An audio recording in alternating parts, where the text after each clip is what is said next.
El Papa nunca ha dejado de ejercer su función episcopal, por eso como obispo le corresponde el pastoreo de la Iglesia particular de la diócesis de Roma.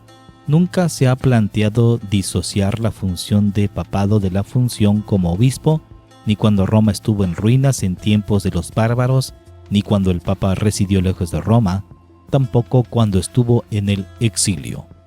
Fue en Galilea y no en Jerusalén donde Jesús, después de su resurrección, dio a sus apóstoles la misión de anunciar el Evangelio a todas las naciones. El libro de los Hechos de los Apóstoles muestra que el Evangelio se propagó justo cuando Roma se convirtió en el centro de gravedad de la Iglesia.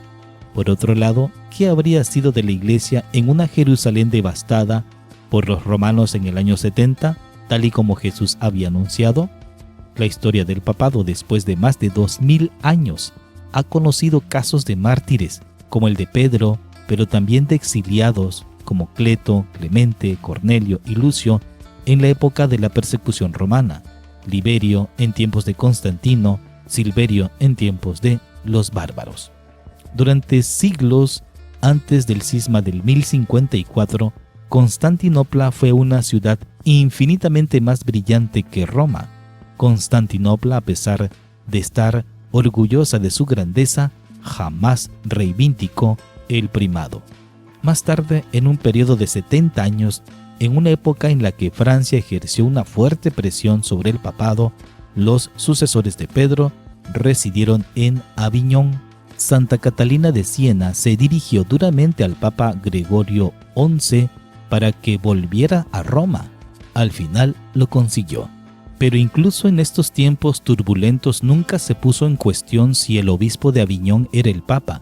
Igualmente los papas de Aviñón nunca tomaron el título de obispo de Aviñón. Ya en la era moderna, Napoleón I deportó a Pío VI a Valence-sur-Rogne en Francia. El Papa murió allí. Prosiguió con Pío VII, a quien deportó a Génova y después a Fontainebleau. Cuando Roma fue amenazada por los piamonteses, Pío IX se refugió en el sur de Italia, en Gaeta, pero volvió a Roma lo antes posible, esta vez con la ayuda de los franceses. Tras la anexión de Roma al Reino de Italia, el Papa se consideró como prisionero en el Vaticano. Protestó, pero permaneció allí. Como Pío XII durante la Segunda Guerra Mundial, a pesar de que temía ser secuestrado por los nazis. Durante cada cónclave en el que se elige a un nuevo papa, los romanos se dirigen 2 veces al día a la plaza de San Pedro para ver si hay fumata blanca. Ahora bien, un obispo está siempre en relación con una diócesis, aunque en ciertos casos se trate de diócesis en las que ya no hay cristianos. El Concilio Vaticano I, con el reconocimiento de la infalibilidad, corre el riesgo de separar al Papa de los obispos. En realidad no existe un cuarto grado en el sacramento del orden, aparte de los diáconos, de los sacerdotes y de los obispos. La relación de los obispos con el Papa se expresa mediante la fórmula cum Petro et sub Petro, en comunión cum con Petro y bajo sub la autoridad de Pedro. Si el Papa deja de ser obispo de Roma, este equilibrio se rompería. Cada obispo está siempre en relación con una diócesis concreta. También los que están al servicio de la Santa Sede o los obispos auxiliares, cuyas diócesis de las que son titulares a menudo no tienen más que una existencia histórica. Los cristianos en ellas han desaparecido. Se trata de una ficción que tiene por lo menos la ventaja de mostrar que un obispo está siempre vinculado a un territorio y a un pueblo concreto. Un papa que ya no fuese obispo de Roma se parecería más a un secretario general de la ONU. Poco después de la vuelta de Aviñón, los papas residieron en la Basílica de San Juan de Letrán.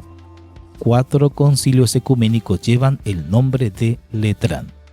Cuando el palacio se desmoronó, el Papa Gregorio IX se refugió en el Vaticano, junto a la tumba de San Pedro, pero la catedral de la diócesis de Roma siguió siendo San Juan de Letrán.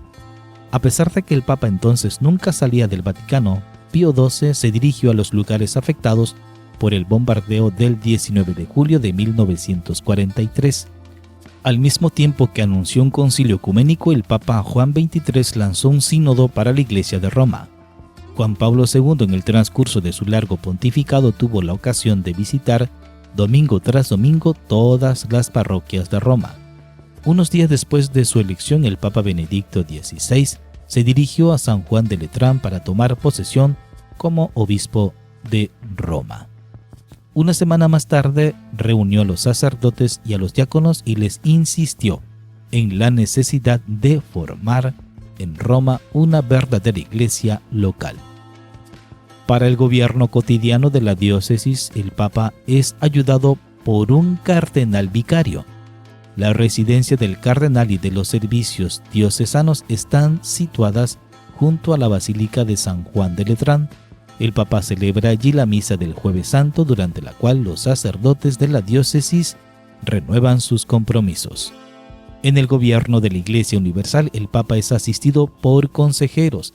A lo largo de los siglos, estos fueron solamente sacerdotes de la diócesis de Roma.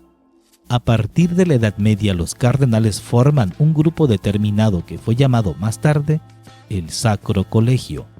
Arzobispos que gobernaban diócesis más o menos alejadas de Roma empezaron a formar parte de él sin dejar sus diócesis.